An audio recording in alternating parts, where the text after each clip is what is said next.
Bugün sabah kalktığınızda ilk ne yaptınız? Kahve mi içtiniz? Sosyal medyada mı gezindiniz? Ya da belki bir su içtiniz. İşte tüm bu eylemlerin Maslow'un ihtiyaçlar hiyerarşisiyle bağlantılı olduğunu söyleseydim bana ne derdiniz?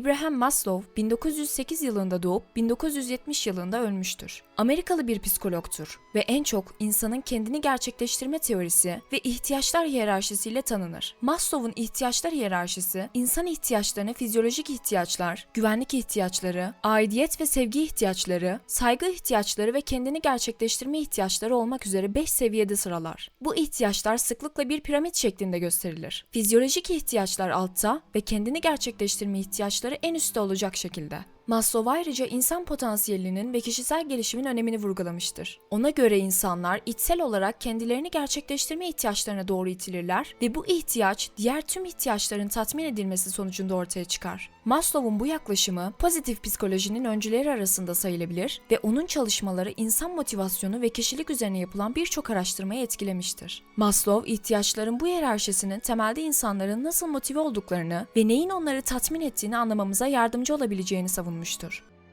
Fizyolojik ihtiyaçlar. Fizyolojik ihtiyaçlar hiyerarşinin en temel basamağını oluşturur ve bu ihtiyaçlar bireyin biyolojik ve fizyolojik gereksinimlerini temsil eder. Temelde hayatta kalmak için gerekli olan bu ihtiyaçlar karşılanmazsa bireyin sağlığı ciddi şekilde tehlikeye girebilir. 1. Açlık ve susuzluk. Besin alımı enerji kaynağı olarak kullanılır ve vücut fonksiyonlarını sürdürmek için esastır. Susuzluksa vücudun su ihtiyacından kaynaklanır. Su, vücudun hücrelerinde birçok fonksiyon için gereklidir. 2. Solunum. Oksijen, hücrelerin enerji üretimi için gereklidir. Solunum olmadan birey kısa süre içerisinde yaşamını yitirir. 3. Uyku. Uyku, vücudun dinlenmesi, enerji toplaması ve beyin fonksiyonlarının optimize edilmesi için gereklidir. Uyku eksikliği, fiziksel ve zihinsel sağlık sorunlarına yol açabilir. 4. Barınma. Barınma, bireyi doğal unsurlardan korur. Soğuk, sıcak, yağmur, rüzgar gibi dış etkenlerden korunmak için güvenli bir barınağa ihtiyaç vardır. 5. Giysi. Giysiler vücudu dış etkenlere karşı korur. Güneşten korunmak ya da sosyal normlara uymak için giysi giymek gerekebilir. 6. Cinsellik. Cinsellik, üreme ve duygusal tatmin için önemlidir. Bu, türün devamı için biyolojik bir ihtiyaç olarak görülebilir. 7. Homeostaz. Vücudun iç dengeyi koruma eğilimidir. Vücut sıcaklığı, kan basıncı gibi faktörlerin dengede tutulması hayatta kalma için esastır. Bu ihtiyaçlar karşılanmadığında birey fiziksel rahatsızlık, stres ve hatta ölüm riskiyle karşı karşıya kalabilir. İnsanlar bu temel ihtiyaçlarını karşıladığında daha üst seviyedeki ihtiyaçlarına odaklanabilirler. Ancak bu ihtiyaçlar tam olarak karşılanmadığında bireyin dikkati ve enerjisi otomatik olarak bu temel ihtiyaçlara yönlendirilir. Bu nedenle fizyolojik ihtiyaçlar hayatta kalma ve sağlığın sürdürülmesi için en kritik ihtiyaçlar olarak kabul edilir. 2. Güvenlik ihtiyaçları. Güvenlik ihtiyaçları, fizyolojik ihtiyaçların hemen üstünde yer alır ve bireyin fiziksel, duygusal ve çevresel güvencesini içerir. Bu ihtiyaçlar bireyin tehlikeden, tehditten veya zarar görmekten korunma isteğinden kaynaklanır. 1. Fiziksel güvenlik. Bu, bireyin fiziksel zarar görmekten korunma ihtiyacını temsil eder. Örneğin bir bireyin güvenli bir mahallede yaşaması, doğal afetlerden korunması veya sağlık hizmetlerine erişiminin olması bu kategoriye girer. 2. Sağlık ve refah. Bu, bireyin sağlıklı olma ve kalmayı sürdürme ihtiyacını temsil eder. Düzenli sağlık kontrolleri, ilaçlara erişim ve genel sağlık hizmetlerine erişim ihtiyacını içerir. 3. Ekonomik güvenlik. Ekonomik istikrar ve güvence, bireyin ekonomik olarak zarar görmesini önler. İyi bir iş, düzenli gelir, tasarruflar ve yeterli maddi kaynaklar bu ihtiyaçları karşılar. 4. Aile ve sosyal istikrar. Bu, aile içindeki istikrarın ve sosyal çevrenin birey için oluşturduğu güvence ihtiyacını temsil eder. Aile içi çatışmaların veya sosyal çevresindeki istikrarsızlığın olmaması, bireye güvenlik duygusu kazandırır. 5. Düzen ve istikrar. Belirgin bir düzenin ve rutinin olması, bireyin hayatında bir öngörülebilirlik ve kontrollük duygusu oluşturur. Bu, özellikle belirsizliklerin ve değişikliklerin yarattığı stresle başa çıkmak için gereklidir. 6. Ahlaki ve etik güvenlik. Bireyin doğru ve yanlış arasındaki ahlaki değerlere ve inançlara dayalı olarak hareket etme ihtiyacını temsil eder. Ahlaki değerlere uygun hareket etmek, bireyin kendi içinde bir güvence duygusu yaratır. 7. Hukuki güvence. Kanunlar, kurallar ve düzenlemeler bireyi potansiyel tehlikelerden ve zararlardan korur. Hukukun üstünlüğünün tanınması ve adaletin sağlanması bireyin toplumda güvende hissetmesine yardımcı olur. Güvenlik ihtiyaçları karşılandığında bireyler hayatlarında daha fazla özgürlük ve özgüven duygusu hissederler. Ancak bu ihtiyaçlar karşılanmadığında bireyler sürekli bir tehdit ve tehlike altında olduklarını hissedebilirler. Bu durum onların sosyal ilişkilerini, işlerini ve genel yaşam kalitelerini olumsuz etkileyebilir. Bu nedenle güvenlik ihtiyaçları temel ihtiyaçlardan hemen sonraki öncelik olarak kabul edilir. 3. Sosyal ihtiyaçlar, yani aidiyet ve sevgi ihtiyaçları.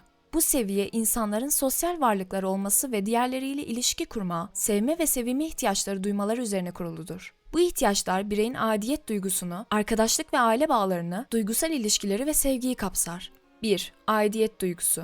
İnsanlar sosyal gruplara, topluluklara veya organizasyonlara dahil olma ihtiyacı duyarlar. Bu, bir spor takımında olmak, bir derneğe üye olmak veya bir sosyal grubun parçası olmak gibi farklı şekillerde gerçekleşebilir. 2. Arkadaşlık. Bireyler sosyal destek, anlayış ve empati için arkadaşlara ihtiyaç duyarlar. Arkadaşlarla geçirilen zaman bireyin ruh halini olumlu etkileyebilir ve yaşam kalitesini arttırabilir. 3. Aile bağları. Aile, birçok insan için güçlü bir destek sistemi ve aidiyet duygusunun kaynağıdır. Aile bireyleri arasındaki bağlar, bireye güvenlik, kabul ve anlayış sağlar. 4. Duygusal ilişkiler. Romantik ilişkiler, bireyin duygusal ve fiziksel yakınlık ihtiyaçlarını karşılar. Bu tür ilişkiler, bireyin sevildiğini ve değerli olduğunu hissetmesini sağlar. 5. Kabul ve onay. Bireyler sosyal çevrelerinde kabul görmek ve onaylanmak isterler. Bu onay, bireyin değerli ve anlamlı olduğunu hissetmesine katkıda bulunabilir. 6. İşbirliği ve takım çalışması. İnsanlar ortak hedeflere ulaşmak için başkalarıyla işbirliği yapma ihtiyacı duyarlar. Takım çalışması bireylere aidiyet duygusu kazandırırken aynı zamanda başarının da paylaşıldığı bir deneyim sunar. 7. İletişim. İnsanlar duygularını, düşüncelerini ve deneyimlerini başkalarıyla paylaşma ihtiyacı duyarlar. Etkili iletişim, bireyler arasındaki anlayış ve empatiyi artırabilir. Sosyal ihtiyaçlar karşılandığında bireyler daha mutlu, tatmin olmuş ve dengeli bir yaşam sürdürme eğilimindedir. Ancak bu ihtiyaçlar karşılanmadığında bireyler yalnızlık, reddedilme, izolasyon ve depresyon gibi olumsuz duygusal durumlarla karşı karşıya kalabilirler. Bu nedenle sosyal ihtiyaçlar, bireyin genel yaşam kalitesi ve mutluluğu için kritik bir öneme sahiptir.